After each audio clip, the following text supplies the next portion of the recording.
Hello दोस्तों Nifty अपने all time high पे आज पहुंच गया है। तो बहुत लोगों का मेरे पास सवाल आ रहा है कि as a mutual fund investor अब उनको क्या करना चाहिए। क्या उनको अपनी इन्वेस्टमेंट बेच के पैसा बुक कर लेना चाहिए या उनको एसआईपी ऐसे ही कंटिन्यू करानी चाहिए। तो आज इस वीडियो में हम डिटेल में पहले दो चीज़ों पे बात करेंगे। पहले मैं आपको बताऊंगा कि ऐसा क्यों हो रहा है कि लगातार 6-8 महीने से मार्केट कॉन्टिन्यूसली ऊपर जा रही है। फिर हम लोग बात करेंगे कि as a mutual fund investor अब आप लोगों को क्या करना है। तो दोस्तों शेयर प्राइस की मूवमेंट को आप सिंपल भाषा में समझोगे तो इसमें भी वैसा ही होता है जैसे किसी भी कमोडिटी में होता है। अगर डिमांड इसकी बढ़ती है किसी भी शेयर की तो उसके साथ उसका प्राइस भी बढ़ता है। अगर किसी शेयर को खरीदने वाले लोग बेचने वाले से ज़्यादा हैं तो उस शेयर का प्राइस बढ़ने लगता है। अब बात आती है कि अभी ऐसा क्यों हो रहा है कि जो शेयर के डिमांड है वो बढ़ रही है। तो उसका सबसे बड़ा रीज़न है लिक्विडिटी जो मार्केट में बहुत अच्छी चल रही है। क्योंकि दोस्तों जब से इंटरेस्ट रेट कम हुए फिक्स्ड इनकम पे तो जितने भी लोग फिक्स्ड इनकम रिटर्न कमाकर खुश थे वो लोग भी अब इक्विटी मार्केट में इन्वेस्ट करने लगे हैं। उसकी वजह से मार्केट में पैसा बहुत ज़्यादा आने लगा है और उसकी वजह से जो शेयर मार्केट है वो धीरे धीरे ऊपर जाने लगी है। आप इंडिया में ही देखेंगे तो पिछले 1 साल में बहुत सारे रिटेल इन्वेस्टर्स ने इन्वेस्ट करना शुरू किया। डायरेक्टली वो इन्वेस्ट कर रहे हैं और एसआईपी में भी काफ़ी नए अकाउंट्स अब खुले हैं जो इन्वेस्ट कर रहे हैं। तो उसकी वजह से लगातार शेयर के प्राइसेस बढ़ रहे हैं। अब दूसरी बात आती है कि as a mutual fund investor आपको यहां पर क्या करना चाहिए।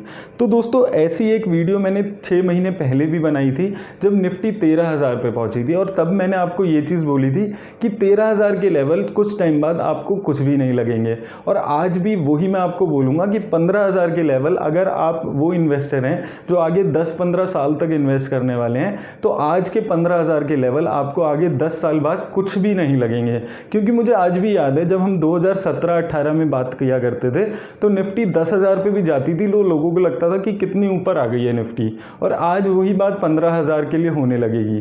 तो दोस्तों ये चीज़ आपको ध्यान रखनी है कि अगर आप लॉन्ग टर्म इन्वेस्टर हैं तो निफ्टी ऐसे ही लगातार बढ़ता रहेगा। मैं ऐसा नहीं कह रहा हूँ कि 15,000 आज है तो कल 17 ही होगी, हो सकता है कल 13 हो जाए फिर से। लेकिन आपके लिए एज ए एसआईपी इन्वेस्टर कोई फ़र्क नहीं है, आपको लगातार इन्वेस्ट करना है। आने वाले 10 साल बाद ये लेवल छोटे लगने लगेंगे जैसे 6 महीने पुराने लेवल आज छोटे लगने लगे हैं। तो अगर आप एक म्यूचुअल फंड इन्वेस्टर हैं जो लंबे टाइम के लिए इन्वेस्ट कर रहे हैं तो आपको यहाँ पर कुछ नहीं करना है। आपकी जितने अमाउंट की एसआईपी चल रही है आप उतनी एसआईपी चलने दो। आप ना उसको घट करो ना उसको आप बढ़ाओ। कम करने के लिए मैं इसलिए भी मना कर रहा हूँ क्योंकि एसआईपी जो है वो आपकी सेविंग की हैबिट डालती है। अगर आप अपनी एसआईपी कम कर लोगे तो वो जो पैसा है वो आप इधर उधर खर्च ही करोगे, वो आप कहीं इन्वेस्ट नहीं कर पाओगे तो उससे आपका नुकसान होगा लॉन्ग टर्म में। तो मैं आपको यही बोलूँगा कि जितनी भी आपकी एसआईपी चल रही है उसको आप उसी लेवल पे चलने दो। अब बात आती है कि कौन से इन्वेस्टर्स के लिए अभी एसआईपी बेचने का फ़ायदा है। तो वो इन्वेस्टर्स जिनके आने वाले 6-8 महीने में गोल्स रीच होने वाले हैं वो इन्वेस्टर्स के पास बहुत अच्छा मौका है, गोल्डन अपॉर्चुनिटी है कि वो इस लेवल पे अपना प्रॉफिट बुक कर लें। उनको ये अच्छा मौका मिल रहा है कि वो अपना प्रॉफिट बुक कर लें। इवन अगर वो चाहें तो पार्टली बुक कर लें और उस पैसे को लिक्विड अकाउंट में डाल दें ताकि 6-8 महीने जब उनको पैसे की ज़रूरत पड़े तो वो अच्छे प्रॉफिट वाले इस पैसे को यूज़ कर सके। दूसरे उन इन्वेस्टर्स के लिए भी अच्छी अपॉर्चुनिटी है जो अपना म्यूचुअल फंड का पोर्टफोलियो अभी रीबैलेंस करना चाहते हैं।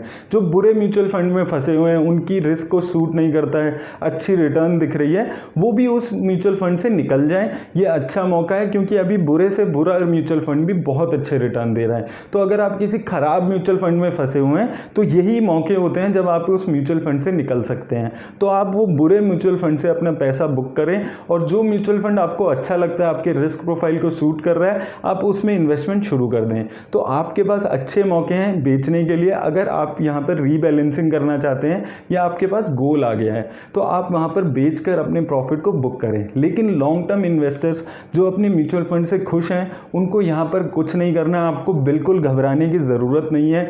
मार्केट ऐसे ही चलती है, हो सकता है 1 साल बाद ये मार्केट 15,000 पे ही हो, कोई भरोसा नहीं है मार्केट का। लेकिन ये भी हो सकता है 1 साल बाद ये 17,000 पे हो। हम म्यूचुअल फंड में इन्वेस्ट ही इसलिए करते हैं क्योंकि हमें मार्केट की कम नॉलेज होती है और हम ट्रस्ट करते हैं उस म्यूचुअल फंड मैनेजर को कि वो हमारा पैसा अच्छा मैनेज कर रहा होगा।